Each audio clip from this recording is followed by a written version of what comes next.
Bienvenue, devant moi se trouve un Infinix Note Edge et aujourd'hui je vais vous montrer comment réinitialiser complètement cet appareil via le mode de récupération.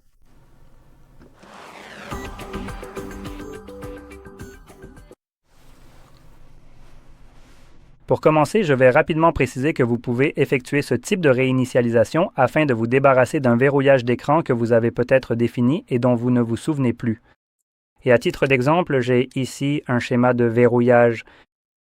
Et lorsque je vais commencer, je vais procéder à partir de l'écran de verrouillage comme si je ne connaissais pas ce schéma de verrouillage.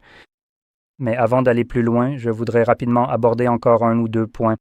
Premièrement, il faut savoir qu'à cause de ce processus, toutes vos données seront supprimées. Donc toutes les applications, contacts, photos, vidéos que vous avez enregistrées ici seront complètement effacées. Maintenant, comme vous pouvez effectuer ce genre de procédure pour vous débarrasser d'un écran comme celui-ci, il se peut que vous ne sachiez pas comment faire. Vous n'aurez peut-être pas la possibilité de sauvegarder votre appareil si vous ne pouvez pas vraiment y accéder. Vous ne pouvez donc pas vraiment le sauvegarder. En revanche, si vous pouvez y accéder, vous pouvez le sauvegarder ou vérifier s'il est déjà sauvegardé. Il vous suffirait alors d'aller dans les paramètres, puis dans Système, je crois, et dans Sauvegarde Google Drive, comme vous pouvez le voir ici. J'ai deux informations différentes. Nous avons donc les photos, les vidéos et d'autres données de l'appareil maintenant. Les autres données de l'appareil incluent des éléments comme vos contacts, l'historique des appels, les paramètres des applications de l'appareil, etc. Celles-ci ne sont pas sauvegardées alors que les photos et vidéos le sont, ce que vous pouvez voir grâce aux coches juste ici. Ou bien elles sont désactivées pour les autres données de l'appareil. Maintenant, parce que certaines personnes ne pourront pas accéder à leur appareil, si vous voulez savoir si vos données sont sauvegardées ou non, ce que vous pouvez éventuellement faire, c'est si vous savez sur quel compte vous êtes connecté. Ici, vous pouvez aller sur votre navigateur sur votre ordinateur, vous connecter à votre Google Drive et vérifier par exemple quelque chose comme vos photos. Si vous avez les photos les plus récentes là-dedans, dans Google Drive, cela signifie que les photos qui se trouvent sur votre téléphone, d'où elles proviennent, ont bien été synchronisées. Donc normalement, tout devrait bien se passer. Voilà donc une chose. Mais je voudrais aussi mentionner rapidement que sauvegarder vos données via Google n'est pas forcément la meilleure solution, car les photos et vidéos sont limitées à 15 gigaoctets. Et des éléments comme les applications et les données d'application ne sont en réalité pas vraiment pris en compte, même si on vous dit ici qu'ils sont sauvegardés. C'est un mensonge. Les applications ne sont en fait pas du tout sauvegardées. Ce que ça fait, c'est simplement se laisser un petit pense-bête pour se rappeler qu'il faudra restaurer plus tard les applications qui étaient installées sur cet appareil. Et par restaurer, j'entends les retélécharger depuis le Play Store si l'application qui se trouve actuellement sur cet appareil avant la réinitialisation et qui est censée être sauvegardée ne provient pas du Play Store. Elle ne recevra même pas ce petit pense-bête pour la télécharger. Google ferme tout simplement les yeux et ignore complètement l'existence de cela. Évidemment, ils n'ont aucune volonté de gérer le fait que vous téléchargiez des applications en dehors de leur Play Store parce que comment osez-vous ne pas leur rapporter de revenus? Comment osez-vous la télécharger ailleurs, là où ils n'ont aucun contrôle? Donc, c'est une chose, et les données d'application, encore une fois, ne sont pas sauvegardées. Voilà, c'est à peu près tout. Je veux tout de même souligner une dernière chose. Si vous pouvez déverrouiller votre appareil avant de le réinitialiser, vous pouvez tout simplement migrer vos données vers un autre appareil en utilisant n'importe quel programme de migration, que ce soit vers votre ancien appareil ou un nouveau si vous changez de téléphone. Si vous changez de téléphone, il vous faudra télécharger l'application de migration correspondant à l'appareil vers lequel vous transférez vos données. Donc, par exemple, si vous allez passer à un nouveau Samsung, comme dans cet exemple, vous allez remplacer ou échanger cet appareil par celui-ci, n'est-ce pas? Vous devrez télécharger l'application utilisée par Samsung qui s'appelle Smart Switch. Si vous utilisez Xiaomi, c'est Mi Mover. Oppo, Realme, Vivo et OnePlus utilisent tous Clone Phone. Huawei utilise Phone Clone. Et d'ailleurs, cette marque a aussi sa propre version de ce type d'application. Je crois que j'ai un peu oublié, donc je vais juste taper « Bonjour » mobile cloné. Donc Infinix a sa propre application pour cela. Comme je l'ai dit, vous pouvez utiliser n'importe laquelle de ces différentes applications. Vous devez la télécharger sur cet appareil et vous devez aussi télécharger l'application correspondant au téléphone vers lequel vous transférez les données. Maintenant que tout cela est dit, passons à la réinitialisation. Donc je vais verrouiller l'appareil et comme je l'ai mentionné, je vais continuer à partir d'ici comme si je ne connaissais pas mon code de verrouillage d'écran. Alors, première chose à faire, il va falloir éteindre notre appareil. Maintenant, selon la configuration de votre appareil, vous pouvez soit maintenir le bouton d'alimentation et cela vous donnera les options de démarrage. Ou bien cela peut vous amener à l'IA, mince. Si vous tombez sur ce truc d'IA, continuez à maintenir le bouton. À ce moment-là, si vous continuez à le maintenir, cela devrait afficher les options de démarrage. Si cela ne fonctionne pas, essayez alors le bouton d'alimentation avec le volume haut. J'ai modifié les paramètres, donc pour moi, il semble que seul le bouton d'alimentation fonctionne maintenant. Quoi qu'il en soit, je vais sélectionner cette option et simplement éteindre mon appareil.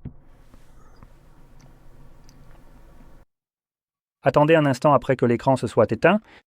L'appareil, même s'il semble éteint, met un peu de temps à s'éteindre complètement. Ce qui est important, car si vous commencez à maintenir les boutons dont nous avons besoin trop tôt, littéralement rien ne se passera. Donc, une fois qu'on a attendu un peu, on peut maintenir le bouton d'alimentation et le volume haut.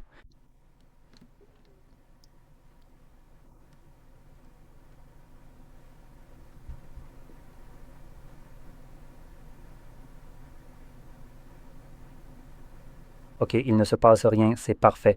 Je vais juste relâcher le bouton d'alimentation et recommencer à le maintenir.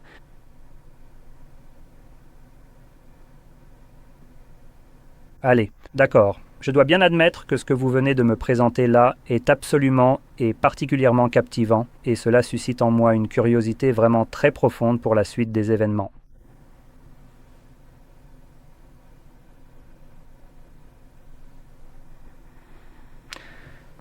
Bon, lâchons juste. Attendons un instant.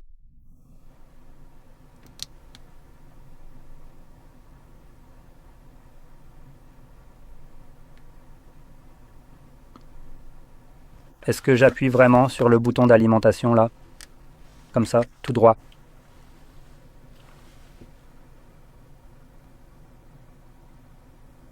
Ah, voilà.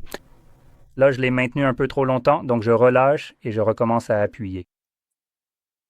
Et essayons de relâcher le bouton d'alimentation au moment où le logo Infinix apparaît. Et voilà.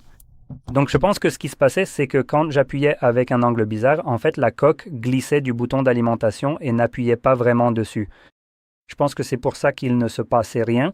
Mais quoi qu'il en soit, une fois que vous voyez le logo Infinix, il faut relâcher immédiatement le bouton d'alimentation, sinon l'appareil s'éteint directement, parce qu'on le maintient trop longtemps. Donc c'est un laps de temps assez court avant. Vous savez, quand vous le maintenez pour qu'il démarre en mode récupération, mais si vous le gardez juste un peu trop longtemps, il s'éteint à nouveau.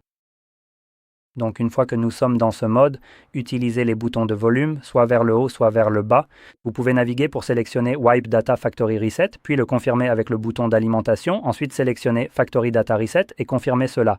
Il va vous indiquer qu'il est en train de formater les données, puis la dernière chose que vous verrez sera Data Wipe Complete. À ce moment-là, Reboot System Now sera sélectionné.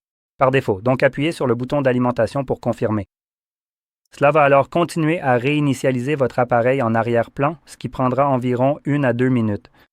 Et une fois terminé, l'écran de configuration Android apparaîtra, donc je reviendrai dès que ce sera visible pour moi.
Et comme vous pouvez le voir, le processus est maintenant terminé et vous pouvez configurer votre appareil comme vous le souhaitez.